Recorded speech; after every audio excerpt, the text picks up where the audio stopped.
Price the lord. 1 ಪೇತ್ರ ಅಧ್ಯಾಯ 1:18 ದೇವರ ವಾಕ್ಯ ಹೇಳ್ತದೆ, ಪ್ರಿಯರೇ, ನಿಮ್ಮ ಪೂರ್ವಜರಿಂದ ಪಾರಂಪರೆಯಾಗಿ ಬಂದಿರುವ ನಿರಾರ್ಥಕ ನಡವಳಿಕೆಯಿಂದ ನಿಮ್ಮನ್ನು ಬಿಡುಗಡೆ ಮಾಡಲು ಕೊಡಲಾದ ಬೆಲೆಯು ಎಂಥದ್ದೆಂದು ನಿಮಗೆ ತಿಳಿದಿದೆ. ಅದು ನಶಿಸಿ ಹೋಗುವ ಬೆಳ್ಳಿ ಬಂಗಾರವಲ್ಲ, ಬದಲಿಗೆ ಯಾವ ನ್ಯೂನ್ಯತೆಯೂ ಇಲ್ಲದ, ಯಾವ ಕಳಂಕವೂ ಇಲ್ಲದ ಬಲಿಯ ಕುರಿಮರಿಯಂಥ ಕ್ರಿಸ್ತ ಯೇಸುವಿನ ಅಮೂಲ್ಯ ರಕ್ತವೇ ಆ ಬೆಲೆ ಎಂಬುದಾಗಿ ಸಂತ ಪೇತ್ರರ ಮುಖಾಂತರ ದೇವರು ನಮ್ಮೊಂದಿಗೆ ಮಾತನಾಡ್ತಾರೆ. ಯಾಕೆ ದೇವರ ಈ ವಾಕ್ಯವನ್ನು ಇಟ್ಟು ಇವತ್ತು ನಾವು ಧ್ಯಾನ ಮಾಡ್ತಾ ಇದ್ದೀವಿ ಅಂತ ಹೇಳಿದ್ರೆ, ಸುಮಾರು ಜನ ಹೇಳ್ತಾ ಇದ್ರು, ನಮ್ಮ ಪೂರ್ವಿಕರ ಶಾಪಗಳು ನಮಗೆ ಅಧಿಕವಾಗಿ ಕಾಡುತ್ತಂತೆ.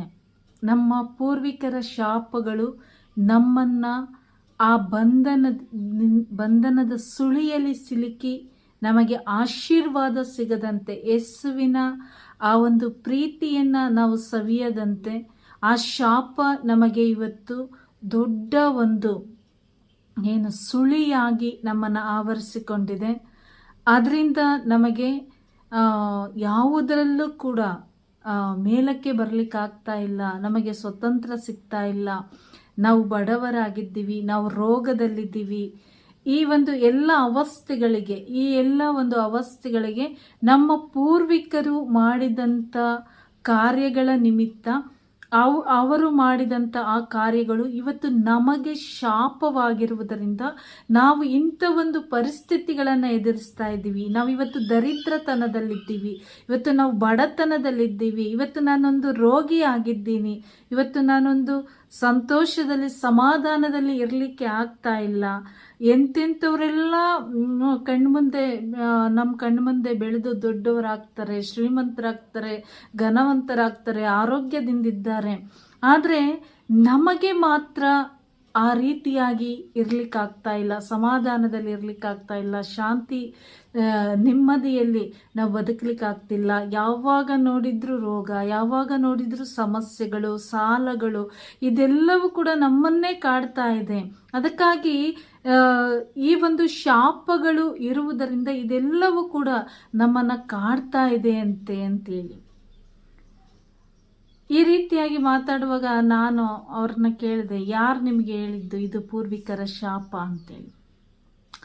ಅವರು ಹೇಳಿದ್ರು, ನಾವೊಂದು ಕಡೆ ಕೌನ್ಸಿಲಿಂಗ್ ಹೋದ್ವಿ, ದೇವರ ವಾಕ್ಯವನ್ನು ಕೇಳಿದ ಮೇಲೆ ಆ ದೇವ ಸೇವಕರು ಹೇಳಿದ್ರು, ನಿಮಗೆ ನಿಮ್ಮ ಪೂರ್ವಿಕರ ಶಾಪ, ಆ ಶಾಪದಿಂದ ನಿಮಗೆ ಹೊರಗೆ ಬರೋಕ್ಕೆ ಆಗ್ತಾ ಇಲ್ಲ, ಅದಕ್ಕೆ ನೀವು ಏನೇನೋ ಮಾಡಬೇಕು ಅಂತ ಹೇಳಿದ್ರು.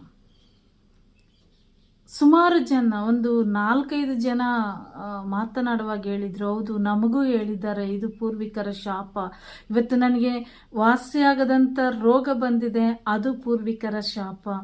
ಇವತ್ತು ನಾವು ಸಾಲದ ಬಂಧನದಲ್ಲಿ ಇದ್ದೀವಿ, ಆ ಬಂಧನದಿಂದ ನಾವು ಏನೇ ಪ್ರಯತ್ನ ಪಟ್ಟರು ಅದರಿಂದ ಹೊರಗಡೆ ಬರೋಕ್ಕಾಗ್ತಾ ಇಲ್ಲ, ನೀವು ಬರೋಕ್ಕಾಗ್ತಾ ಇಲ್ಲ, ಅದಕ್ಕೆ ಕಾರಣ ನಿಮ್ಮ ಪೂರ್ವಿಕರ ಶಾಪ.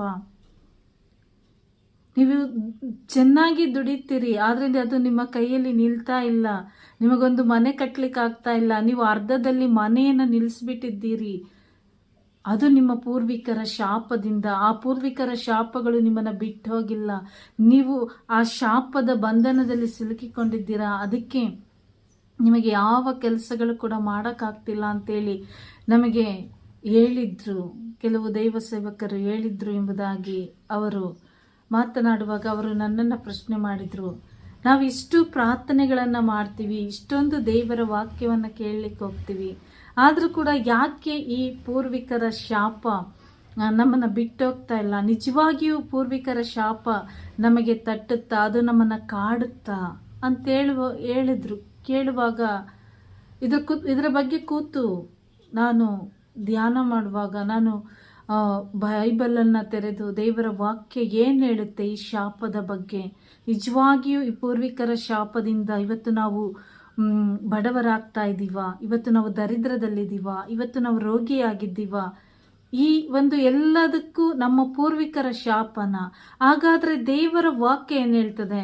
ದೇವರು ನಿಜವಾಗಿ ಈ ಪೂರ್ವಿಕರ ಶಾಪವನ್ನ ಇಂದಿಗೂ ಕೂಡ ನಮ್ಮ ಮೇಲೆ ಬರಮಾಡ್ತಾ ಇದ್ದಾರ ಅಂತೇಳಿ ಒಂದು ದೇವರ ವಾಕ್ಯವನ್ನ ತೆರೆದು ವಾಕ್ಯಗಳನ್ನ ಹುಡುಕಿ ಧ್ಯಾನ ಮಾಡುವಾಗ ಸಿಕ್ಕಂತ ವಾಕ್ಯ ಈ ಒಂದು ಪೇತ್ರರಿಗೆ ಬರೆದ ಪತ್ರ 1ನೇ ಅಧ್ಯಾಯ ವಚನ 18.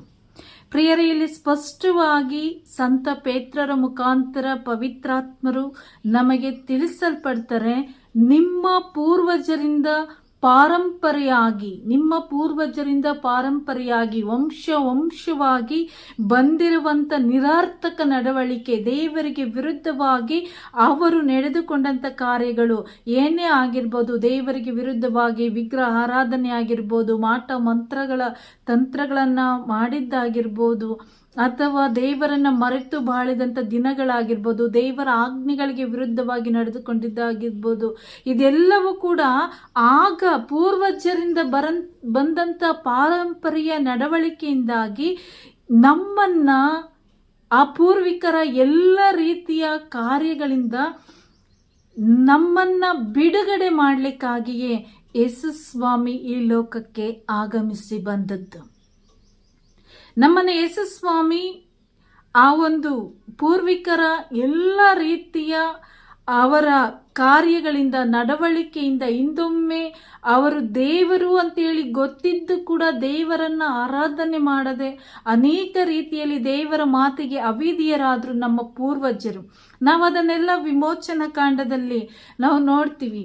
ದೇವರು ಆ ಒಂದು ಈಜಿಪ್ಟಿನಿಂದ ನಮ್ಮ ಪೂರ್ವಿಕರನ್ನ ಬಿಡುಗಡೆ ಮಾಡಿ ಆ ಒಂದು ಗುಲಾಮತನದಿಂದ, ಆ ಒಂದು ಬಂಧನದಿಂದ, ಈಜಿಪ್ಟಿನಿಂದ ಬಿಡುಗಡೆ ಮಾಡಿ ಅವರನ್ನು ಒಂದು ಸುರಕ್ಷಿತವಾದಂಥ ಜಾಗಕ್ಕೆ, ಹಾಲು ಜೇನು ಹರಿಯುವಂಥ ಜಾಗಕ್ಕೆ ಅವರನ್ನು ಕರೆದುಕೊಂಡು ಬಂದು, ನನ್ನ ಮಕ್ಕಳು ಇನ್ನು ಮುಂದೆ ಈ ಒಂದು ಗುಲಾಮತನದಲ್ಲಿ ಇರಬಾರ್ದು, ಅವರು ಯಾವಾಗಲೂ ಸಂತೋಷದಲ್ಲಿ ಆನಂದದಲ್ಲಿ ಸಮೃದ್ಧಿಯಾಗಿ ಜೀವಿಸಬೇಕು ಅಂತೇಳಿ ದೇವರು ಮೋಶೆಯ ಮುಖಾಂತರ ಆ ಒಂದು ನಮ್ಮ ಪೂರ್ವಿಕರನ್ನ ಆ ಒಂದು ಬಂಧನದಿಂದ ಬಿಡಿಸಿ ಹೊರಗಡೆ ಕರ್ಕೊಂಡು ಬಂದ್ರು. ಅನೇಕ ಅದ್ಭುತಗಳನ್ನ ಕೂಡ ದೇವರು ಅವರ ಮಧ್ಯದಲ್ಲಿ ಮಾಡಿದ್ರು. ಅದನ್ನೆಲ್ಲ ಜನರು ಅಂದ್ರೆ ನಮ್ಮ ಪೂರ್ವಿಕರು ಕಂಡ್ರು ಕೂಡ ಅವರು ಯಾವಾಗ ಮರುಭೂಮಿಯಲ್ಲಿ ಅವರ ನಡವಳಿಕೆಗಳು ಬದಲಾದವು. ಪ್ರತಿಯೊಂದಕ್ಕೂ ಕೂಡ ದೇವರನ್ನ ದೂಷಣೆ ಮಾಡಿದ್ರು, ದೇವರಿಗೆ ವಿರುದ್ಧವಾಗಿ ಮಾತಾಡಲಿಕ್ಕೆ ಶುರು ಮಾಡಿದ್ರು.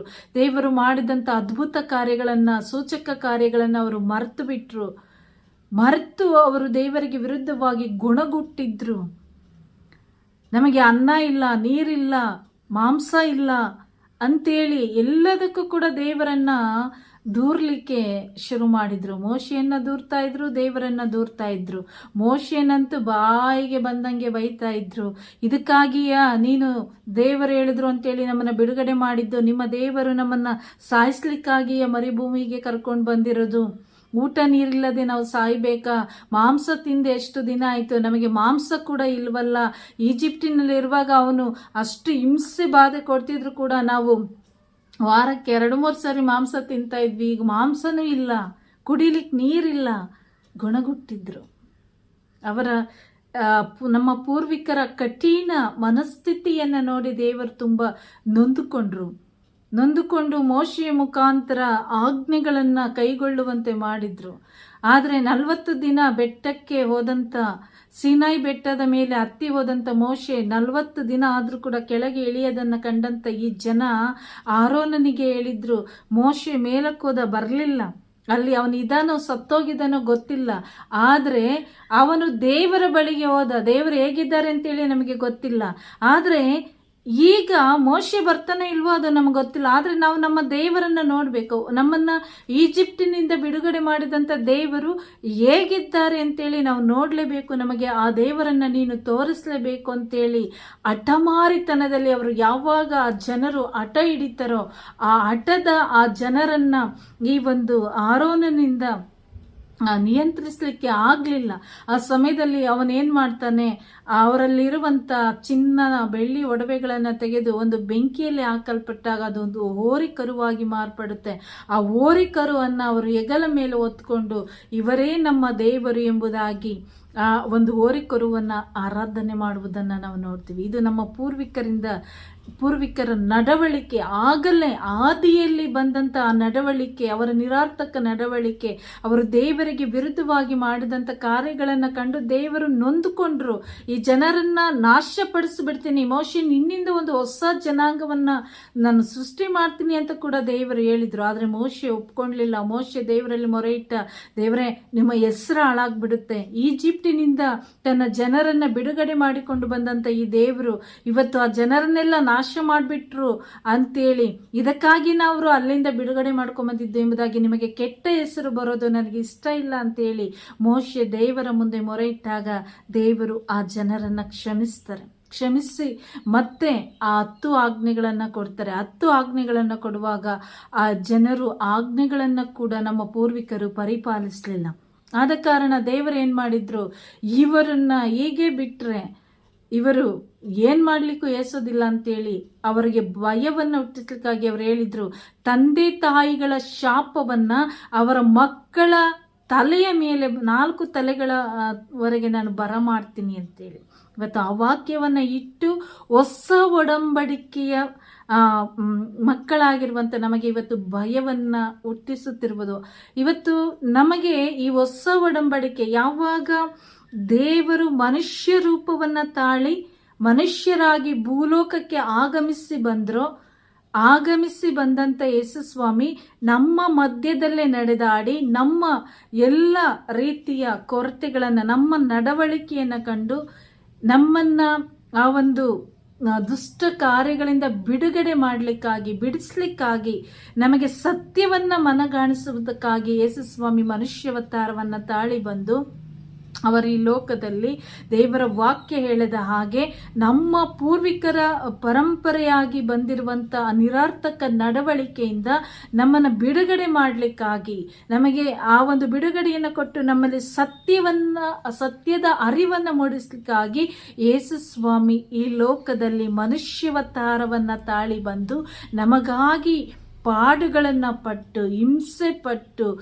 ಅನೇಕ ದೂಷಣೆಗಳನ್ನು, ಅವಮಾನಗಳನ್ನು, ಅಪಮಾನಗಳನ್ನು ಹೊತ್ತುಕೊಂಡು ನಮ್ಮ ಎಲ್ಲ ಶಾಪ ಪಾಪ ಬಂಧನಗಳನ್ನು, ನಮ್ಮ ಪೂರ್ವಿಕರಿಂದ ಪಾರಂಪರೆಯಾಗಿ ಬಂದಂಥ ಎಲ್ಲ ಶಾಪ ಪಾಪ ಬಂಧನಗಳನ್ನು ತನ್ನ ಹೆಗಲ ಮೇಲೆ ಹೊತ್ತುಕೊಂಡು, ತನ್ನ ಶರೀರದಲ್ಲಿ ಹೊತ್ತುಕೊಂಡು ನಮಗೋಸ್ಕರ ಅವರು ಶಿಲುಬೆಯ ಮೇಲೆ ತಮ್ಮ ಪ್ರಾಣವನ್ನು ಒಪ್ಪಿಸಿಕೊಟ್ರು. ಅದಕ್ಕಾಗಿ ದೇವರ ವಾಕ್ಯ ಹೇಳ್ತದೆ, ಆ ಒಂದು ನಮ್ಮ ಪೂರ್ವಿಕರ ಪಾರಂಪರೆಯಾಗಿ ಬಂದಂಥ ನಡವಳಿಕೆಯ ನಿರರ್ಥಕ ನಡವಳಿಕೆಯಿಂದ ಬಿಡುಗಡೆ ಮಾಡಲಿಕ್ಕಾಗಿ ಅವರು ಯಾವುದೋ ಚಿನ್ನನೋ ಬೆಳ್ಳಿನೋ ಕೊಟ್ಟು, ಬಂಗಾರನೋ ವಜ್ರನೋ ವೈಢೂರ್ಯನೋ ಕೊಟ್ಟು ನಮ್ಮನ್ನು ಅವರು ಕಾಪಾಡಲಿಲ್ಲ. ಬದಲಾಗಿ ದೇವರೇ ಮಾನವನ ರೂಪವನ್ನು ತಾಳಿ ಬಂದು ತಮ್ಮ ಸ್ವಂತ ರಕ್ತವನ್ನು ಚೆಲ್ಲಿ ಎಲ್ಲ ಈ ಲೋಕದ ಅತುಳ ಐಶ್ವರ್ಯಕ್ಕಿಂತಲೂ ಮಿಗಿಲಾದದ್ದು ಯೇಸುವಿನ ರಕ್ತ.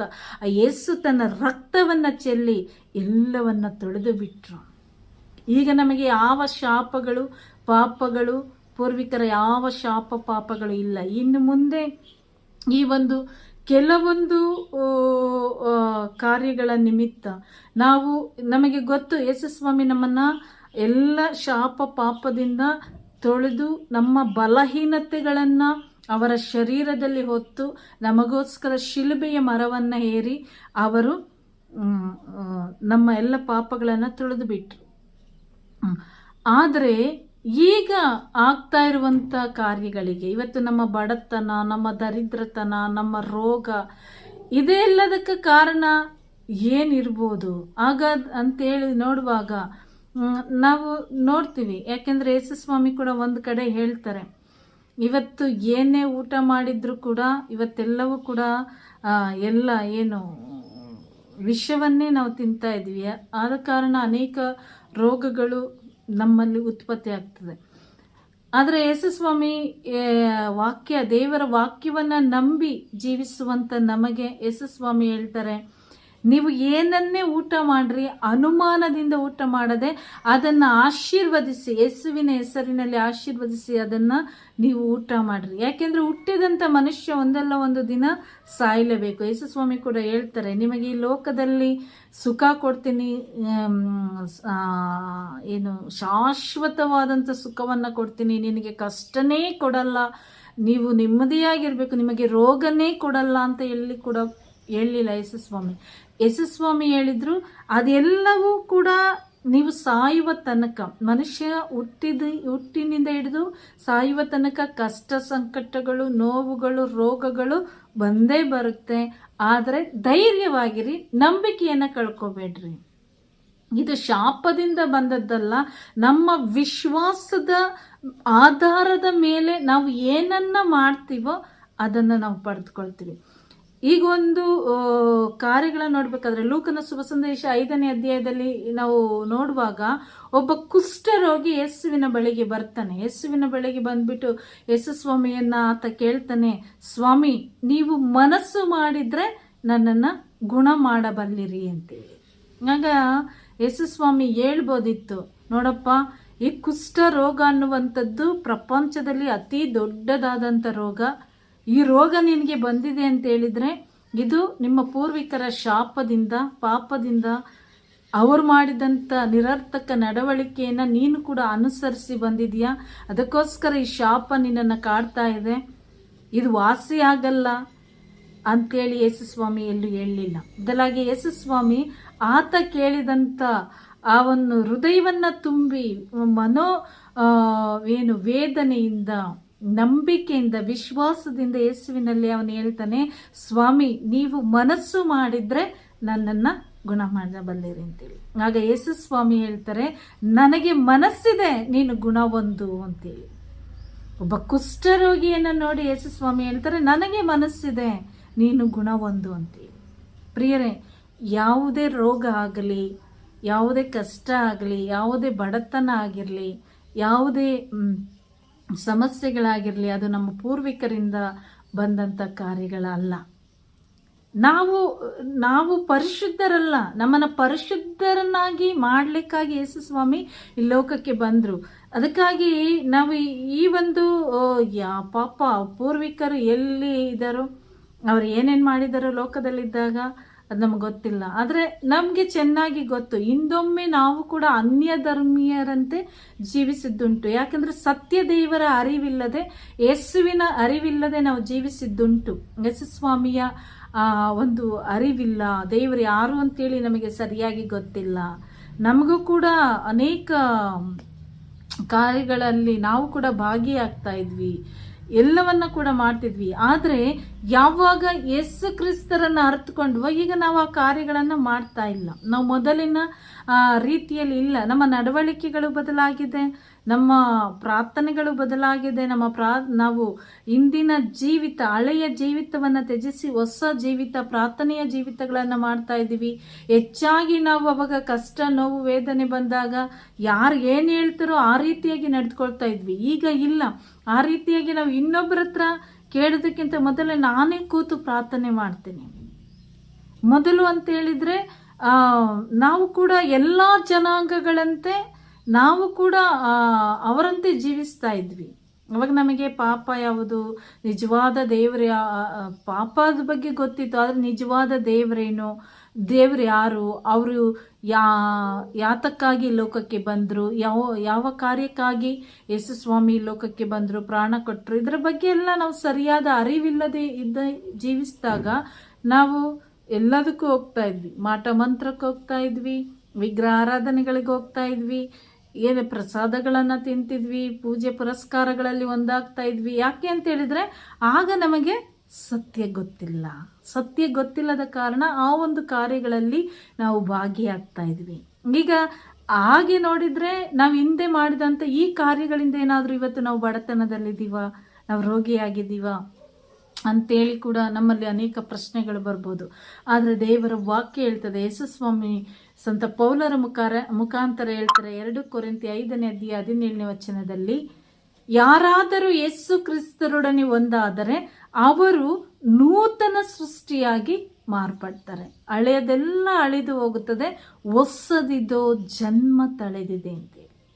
ಅಂದರೆ ನಮ್ಮ ಇಂದಿನ ನಡವಳಿಕೆ ನಾವು ಅನುಸರಿಸಿ ಅದೇ ಆದಿಯಲ್ಲಿ ಮಾರ್ಗದಲ್ಲಿ ಬರ್ತಾ ಇದ್ದಂತಹ ಸಂದರ್ಭಗಳಲ್ಲಿ ನಮಗೆ ದೇವರ ಅರಿವಿಲ್ಲದಂಥ ಸಮಯದಲ್ಲಿ ಯಾವಾಗ ನಾವು ದೇವರನ್ನು ಅರಿತುಕೊಂಡವೋ, ಯೇಸುವನ್ನು ಅರಿತುಕೊಂಡು ಯೇಸುವಿನೊಂದಿಗೆ ನಾವು ಒಂದಾದವೋ, ಆಗ ನಮ್ಮ ಹಳೆಯದೆಲ್ಲ ಅಳಿದು ಹೋಯಿತು. ಇನ್ನೇನೇ ಮಾಡಿದ್ರು ಕೂಡ ಇವತ್ತು ನಮ್ಮನ್ನು ಎಷ್ಟೇ ಬೇರೆಯವರು ಪ್ರೇರೇಪಿಸಿದ್ರು ಕೂಡ ಇವತ್ತು ನಾವು ನಿಜವಾಗಿಯೂ ಯೇಸುವಿನಲ್ಲಿ ಒಂದಾಗಿದ್ದೇ ಆದರೆ, ಯೇಸುವಿನ ಪ್ರೀತಿಯನ್ನು ಅರಿತುಕೊಂಡಿದ್ದೇ ಆಗಿದ್ದರೆ, ಯೇಸುವಿನ ರಕ್ಷಕರು ಎಂಬುದಾಗಿ ಸ್ವೀಕರಿಸಿದೆ ಆದರೆ ನಾವು ಮತ್ತೆ ಹಳೆಯ ಕಾರ್ಯಗಳಿಗೆ ಹೋಗಲ್ಲ. ಯಾವುದೇ ರೀತಿಯ ವಿಗ್ರಹಾರಾಧನೆ, ಮಾಟ, ಮಂತ್ರ, ತಂತ್ರ ಇದು ಯಾವುದಕ್ಕೂ ನಾವು ಹೋಗಲ್ಲ. ನಮಗೆ ಚೆನ್ನಾಗಿ ಗೊತ್ತಿದೆ ನಮ್ಮ ದೇವರಿಂದ ಆಗದೇ ಇರುವಂಥ ಕಾರ್ಯಗಳು ಒಂದೂ ಇಲ್ಲ. ಅವರೇ ನಮಗೆ ದೇವರು, ಅವರೊಬ್ಬರೇ ದೇವರು, ಆದಿಯಿಂದ ಅಂತ್ಯದವರೆಗೂ ದೇವರು ಒಬ್ಬರೇ, ಅವರೇ ಯೇಸು ಎಂಬುದಾಗಿ ನಾವು ಅರಿತುಕೊಂಡ ಕಾರಣ, ಯೇಸುವಿನಲ್ಲಿ ವಿಶ್ವಾಸ ಇಟ್ಟ ಕಾರಣ, ನಂಬಿಕೆ ಇಟ್ಟ ಕಾರಣ ಇನ್ನು ಮುಂದೆ ನಾವು ಅಂಥ ಕಾರ್ಯಗಳಿಗೆ ಮಾರು ಹೋಗೋದಿಲ್ಲ. ನಾವು ಹೊಸ ಸೃಷ್ಟಿಗೆ ಆಗ್ತೀವಿ, ಹೊಸ ಸೃಷ್ಟಿ ಆಗಿದ್ದೀವಿ. ಆಗಿದ್ದ ಮೇಲೆ ಹಳೆಯದೆಲ್ಲ ದೇವರು ಅಳಿಸಿಬಿಡ್ತಾರೆ. ಇನ್ನೇನಿದ್ರು ನಮ್ಮಲ್ಲಿ ಹೊಸದು ಜನ್ಮ ತಳೆಯುತ್ತೆ. ಅದಕ್ಕಾಗಿ ಈ ಹೊಸ ಜನ್ಮವನ್ನು ಪಡೆದಿರುವಂಥ ನಾವು ಯಾವುದೇ ಶಾಪಗಳಿಗೂ, ಪೂರ್ವಿಕರ ಶಾಪಗಳಿಗೆ ಗುರಿಯಾಗಲ್ಲ. ಬದಲಾಗಿ ನಮ್ಮ ನಡವಳಿಕೆಗಳನ್ನು ನಾವು ಬದಲಾಯಿಸ್ಕೋಬೇಕು.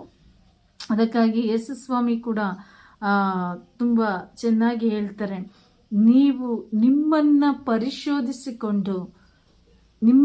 ಪರಿಶೋಧಿಸಿಕೊಳ್ಳ್ರಿ. ಬೇರೆಯವರು ಏನು ಮಾಡ್ತಾರೋ, ಬೇರೆಯವರು ಏನು ಹೇಳ್ತಾರೋ ಅದಕ್ಕೆ ನಾವು ಕಿವಿಗೊಟ್ಟು ನಮ್ಮ ಸಮಾಧಾನವನ್ನು ಕಳೆದುಕೊಂಡು ಜೀವಿಸುವಂಥದ್ದಲ್ಲ.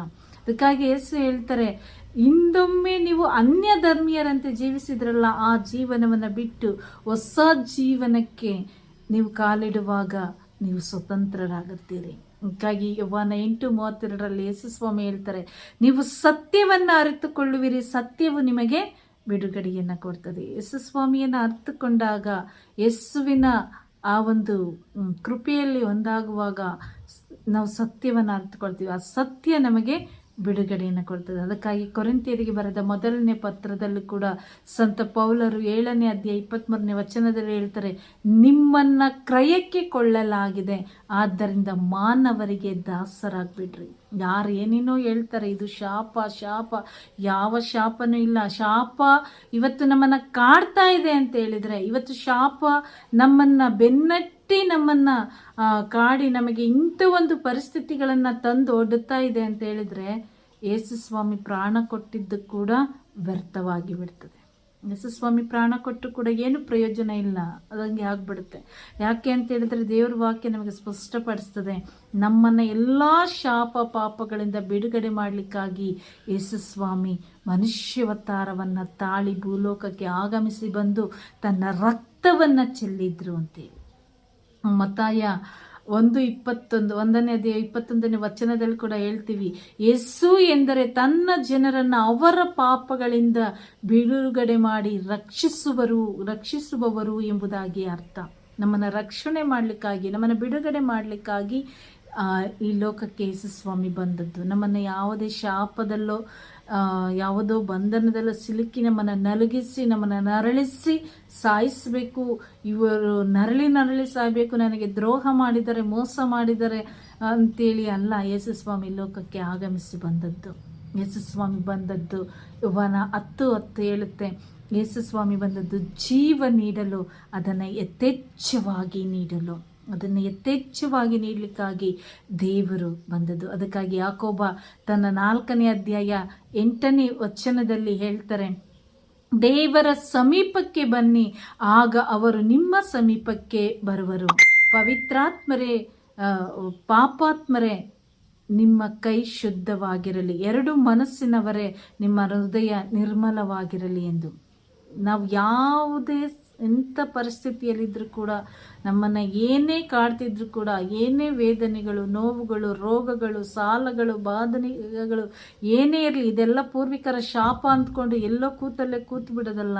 ನಾವು ಏನು ಹೊತ್ಕೊಂಡಿದ್ದೀವೋ ಅದನ್ನು ಹೊತ್ಕೊಂಡು ಯೇಸುವಿನ ಬಳಿಗೆ ಬರಬೇಕು, ದೇವರ ಸಮೀಪಕ್ಕೆ ಬರಬೇಕು. ದೇವರ ಬಳಿಗೆ ಬರುವಾಗ ನನ್ನ ಬಳಿಗೆ ದೇವರು ಬರ್ತಾರೆ. ಅದಕ್ಕಾಗಿ ನಾನು ದೇವರ ಬಳಿಗೆ ಬಂದಾಗ ದೇವರ ವಾಕ್ಯ ಹೇಳ್ತದೆ, ಪಾಪಾತ್ಮರೇ ನಿಮ್ಮ ಕೈ ಶುದ್ಧವಾಗಿರಲಿ.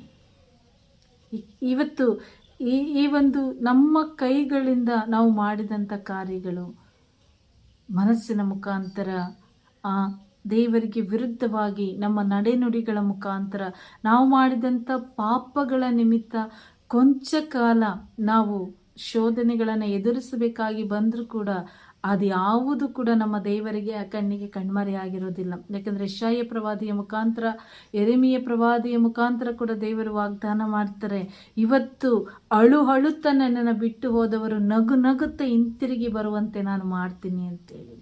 ನಮ್ಮ ದೇವರು ಪ್ರೀತಿಸುವ ದೇವರು, ಶಾಪಗಳನ್ನು ಕೊಟ್ಟು ನಮ್ಮನ್ನು ಪರಿಶೋಧನೆಗೆ ಒಳಪಡಿಸಿ ನಲುಗುವಂತೆ ಮಾಡುವಂಥ ದೇವರಲ್ಲ. ಅದಕ್ಕಾಗಿ ತೀತನಿಗೆ ಬರೆದ ಪತ್ರ 2ನೇ ಅಧ್ಯಾಯ 14ನೇ ವಚನದಲ್ಲಿ ಕೂಡ ಸಂತ ಪೌಲರು ಹೇಳ್ತಾರೆ, ಯೇಸು ಕ್ರಿಸ್ತರು ನಮ್ಮನ್ನು ಸಕಲ ಅಪರಾಧಗಳಿಂದ ವಿಮೋಚಿಸಿ ಪರಿಶುದ್ಧರನ್ನಾಗಿಸಿ ಸತ್ಕಾರ್ಯಗಳಲ್ಲಿ ಆಸಕ್ತರಾದ ಒಂದು ಜನಾಂಗವನ್ನಾಗಿ ಮಾಡಿದರು. ನಮ್ಮನ್ನು ತಮ್ಮ ಸ್ವಂತದವರನ್ನಾಗಿಸಿಕೊಳ್ಳಲೆಂದೇ ತಮ್ಮನ್ನೇ ನಮಗೆ ಸಮರ್ಪಿಸಿಕೊಟ್ಟರು ಎಂಬುದಾಗಿ.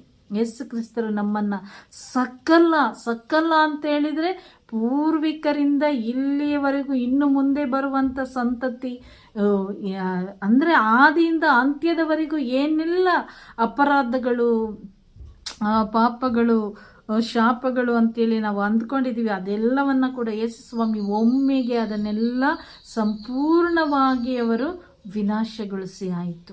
ನಮ್ಮನ್ನು ಅವರ ಸ್ವಂತದವರನ್ನಾಗಿಸಿಕೊಳ್ಳಲು ಅವರು ತಮ್ಮನ್ನೇ ನಮಗೆ ಸಮರ್ಪಿಸಿದರು. ಅದಕ್ಕಾಗಿ ಯೋಹಾನ 3:16 ದೇವರ ವಾಕ್ಯ ಹೇಳ್ತದೆ, ತಂದೆಯಾದ ದೇವರು ಲೋಕವನ್ನು ಎಷ್ಟಾಗಿ ಪ್ರೀತಿಸಿದರೆಂದರೆ ತಮ್ಮ ಏಕೈಕ ಪುತ್ರನನ್ನೇ ನಮಗಾಗಿ ಧಾರೆ ಎರೆದರು ಅಂತೇಳಿ.